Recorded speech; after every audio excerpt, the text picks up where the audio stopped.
Hi all welcome to Footy Arena. ഇന്ന് നടന്ന സൗഹൃദ മത്സരത്തിൽ അമേരിക്കൻ ക്ലബ്ബായ ഇന്റർ മയാമി കളിക്കളത്തിലേക്ക് ഇറങ്ങിയിരുന്നു.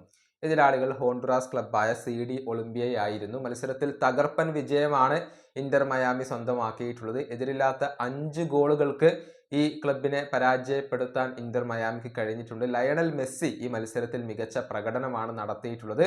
1 ഗോളും 2 അസിസ്റ്റുകളും സ്വന്തമാക്കാൻ മെസ്സിക്ക് കഴിഞ്ഞു. ആദ്യ പകുതിയിൽ തന്നെ 3 ഗോളുകൾ നേടിക്കൊണ്ട് ഇന്റർ മയാമി വിജയം ഉറപ്പാക്കിയിരുന്നു. മത്സരത്തിന്റെ 27ാമത്തെ മിനിറ്റിൽ മെസ്സിയിലൂടെയാണ് ഇന്റർ മയാമി അക്കൗണ്ട് തുറന്നത്. ലൂയിസ് സുവാരസിന്റെ അസിസ്റ്റിൽ നിന്നും മെസ്സി ഗോൾ കണ്ടെത്തുകയായിരുന്നു. ലൂയിസ് സുവാരസ് അത് മെസ്സിക്ക് നീട്ടി നൽകുന്നു. മെസ്സി അത് ഫിനിഷ് ചെയ്യുന്നു.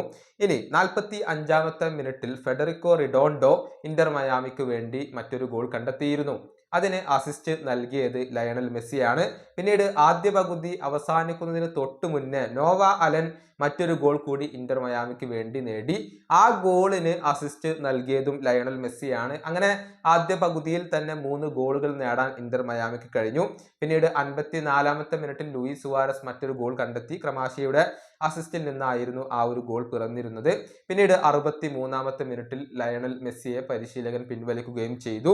79ാമത്തെ മിനിറ്റിലാണ് സൈലറിന്റെ ഗോൾ പിറന്നത്. അങ്ങനെയാണ് ഈ മത്സരത്തിൽ എതിരില്ലാത്ത 5 ഗോളുകൾക്ക് ഇന്റർ മയാമി വിജയം സ്വന്തമാക്കിയിട്ടുള്ളത്. പ്രീ സീസണിൽ മോശമല്ലാത്ത പ്രകടനം പുറത്തെടുക്കാൻ ഇപ്പോൾ ഇന്റർ മയാമിക്ക് സാധിക്കുന്നുണ്ട് എന്നുള്ളതാണ്. ഏതായാലും ഇനി ഫെബ്രുവരി 15-ാം തീയതി ഒരു മത്സരം ഇന്റർ മയാമി കളിക്കുന്നുണ്ട്. എതിരാളികൾ ഒർലാൻഡോയാണ്. ഈ വീഡിയോ അവസാനിപ്പിക്കുന്നു. അടുത്ത വീഡിയോയുമായി കാണാം.